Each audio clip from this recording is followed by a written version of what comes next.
घर में रुपया आ रहा है, जा रहा है, 1 रुपये कमा रहे हो, 100 रुपये खर्च हो रहा है, घर में पैसा नहीं दिख रहा। व्यापार तो अच्छा कर रहे हो, घर में 4-4 लोग कमा रहे हैं, सब कोई मिलकर कमा रहा है, तो भी पैसा नहीं दिख रहा, तो भी धन नहीं दिख रहा, रुपया नहीं दिख रहा। महाराज, अगर धन संचिता में नहीं पड़ रहा, धन संचिता में नहीं आ रहा, तो महाराज शिव महापुराण की कथा कहती है, तिल्ली का लेपन, तिल्ली काले कलर की तिल को लेकर उसके साथ में थोड़ा सा चावल, और हमारे यहाँ चावल के साथ में चावल की धान आती है, आपको बाजार में मिल जाएगी चावल की धान, जिसको जौ का बाग अलग हो जाता है, जौ गेहूं की हो जाती है, पर चावल की धान कहते हैं उसको।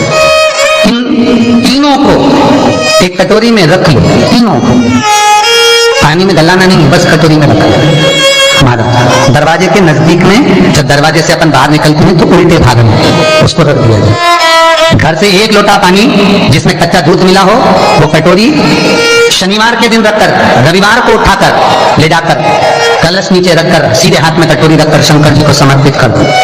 जल चढ़ा दीजिए, बाबा भोलेनाथ के जो चरण पादुका है, उस पादुका में वही तिल्ली, वही चावल का भात, वही जौ, जो आप चावल का धान बोलेंगे, धान, उसको लेकर दोनों भाग पर समर्पित कर दो। आते समय वो दोनों भाग पर चढ़ी हुई तीनों चीजें उठाकर लेकर आ जाइए। दुकान में, व्यापार में, व्यवसाय वाली जगह पर उसको रख दीजिए। कभी जिंदगी में संपदा कम नहीं होगी, संपदा बढ़ेगी। 3 रविवार आपको करना, सुख की प्राप्ति के लिए, ये भूमि के दोष को मिटाने के लिए। आपको कथा में पहले भी कहा था, 12 नक्षत्र, समय, घड़ी, पल, दिन, ये जितने भी बनाए हैं मेरे महादेव ने बनाए, मेरे शंकर ने निर्मित किए।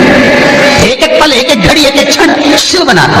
4 महीने चतुर्मास के भगवान विष्णु देव सोनी एकादशी पर जब सोने जाते हैं तो भगवान शंकर को बुलाकर कहते हैं, ये 4 महीने जितना दान पुण्य सत्कर्म संकीर्तन भजन कीर्तन जो होगा शंकर, ये मैं नहीं करा सकता, तुम करा सकते हो। इसलिए चतुर्मास की शुरुआत ही श्रावण से, इसलिए चतुर्मास की शुरुआत ही श्रावण से। शंकर कहते हैं, पहले जल में चढ़वाता हूं, पहले मैं भजन करवाता हूं, स्मरण करवाता हूं, कीर्तन करवाता हूं, जितना भजन दान पुण्य स्मरण नाम कीर्तन जो होगा चतुर्मास के अंतर्गत, वो सब देवभाग को प्राप्त होगा। पितरों को, पूर्वजों को, आहुतों को दान करो, पुण्य करो, सत्कर्म करो, चाहे गौ माता को दो, चाहे बहन बेटी को दो, चाहे किसी भिक्षुक को कुछ दो। उस समय तुम्हारे चेहरे पर सल नहीं होना चाहिए, उस समय तुम्हारे चेहरे पर, तुम्हारी नैनों में अश्रु नहीं होना चाहिए, उस समय तुम्हारे चेहरे पर प्रसन्नता होना चाहिए। घर पर बहन बेटी आ जाए और बहन बेटी राखी बांधने आई, बहन बेटी तीज त्योहार पर आई और तुमने एक साड़ी दी या 500 रुपए दिए या 1000 रुपए दिए या 2000 रुपए दिए और भाभी का मुंह भगोने जैसा हो गया, चेहरा उतरा हुआ। भाई राखी बंधवाने बैठा तो पहले जेब में अंदर से जाकर पत्नी से पूछ कर आया, इसको 500 देना है कि 300 देना है। राखी बंधवाने से पहले, पाटे पर बैठने से पहले, आसन पर बैठने से पहले, सोफे पर बैठने से पहले, जब भाई राखी बंधवाने बैठता है तो पहले अंदर जाकर अपनी धर्मपत्नी से पूछता कितना देना है। क्यों भैया, कमा तू रहा है, ना तू रहा है, तो फिर धर्मपत्नी से क्यों पूछना कि कितना देना है।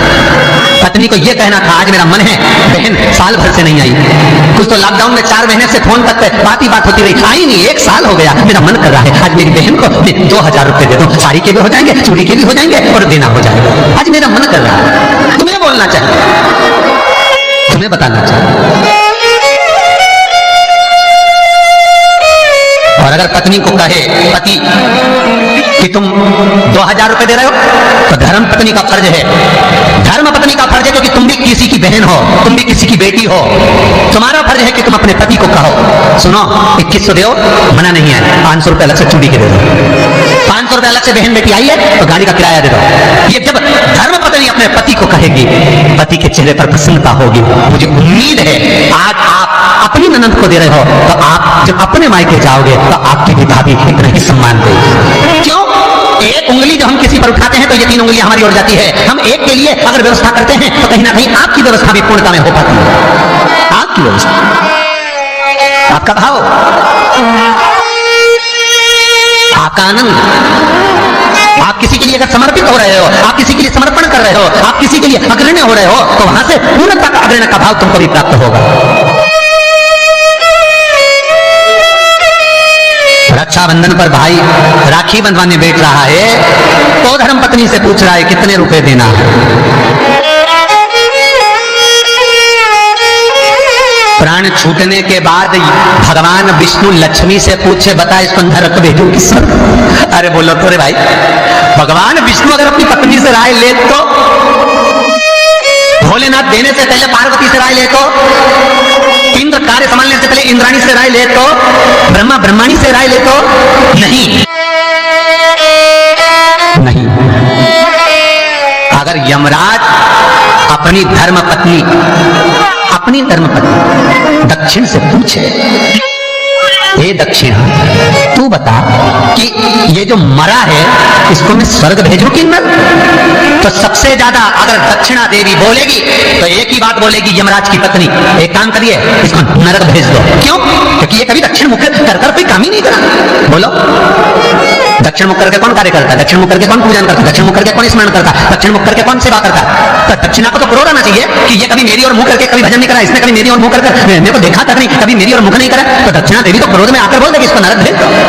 और यमराज जब मृत्यु का दंड देता है, यमराज जब प्राणों को हरता है, अपनी पत्नी से नहीं पूछता, भगवान विष्णु लक्ष्मी से नहीं पूछते कि इसको क्या देना है, ब्रह्मा ब्रह्माणी से नहीं पूछते कि इसको क्या देना है, इंद्र इंद्राणी से नहीं पूछते कि क्या देना है, शंकर पार्वती से नहीं पूछते कि क्या देना है। तब केवल उनकी विचार धारणा, केवल वही देखा जाता है, उसका भाव, उसके भाव की सिद्धता को। पर आज का जमाना, बहन जैसे आई राखी बांधने, भैया चलो बैठो पाटे पे, अंदर अभी आए, अंदर गया, कितने देना? तो साड़ी रखी है, मैंने निकाल दी है, धर्मपत्नी कहती है साड़ी निकाल दी मैंने, ये साड़ी दे देना। और सुनो, साड़ी के पास 500 रुपये रख देना, बहुत है, साड़ी भी तो देना। तो ये तूने जो अपनी ननद के साथ करा, अब तू अपने मायके जा और तेरी भाभी तेरे साथ करे तो तुझे कैसा लगेगा? तीन को देने से कभी नहीं घटता, शिव महापुराण की कथा कहती है।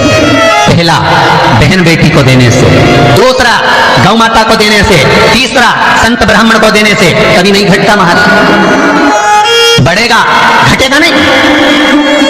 बहन बेटी को देने से कभी घटता नहीं है। तुमने जो दिया उसका 4 गुना अगले साल तक तुम्हें प्राप्त हो जाएगा। गौ माता को 1 रोटी दी है, गौ माता के निमित्त से 1 रुपया निकाला है, गौ माता के निमित्त से 1 रुपया भी अगर तुमने दान करा है, पुण्य करा है, उसके निमित्त का अगले वर्ष तक यही तारीख लिख कर रखना, कितना पुण्य प्राप्त होता है, कितना फल प्राप्त होता है, कितनी लक्ष्मी प्राप्त होती है। देने से घट।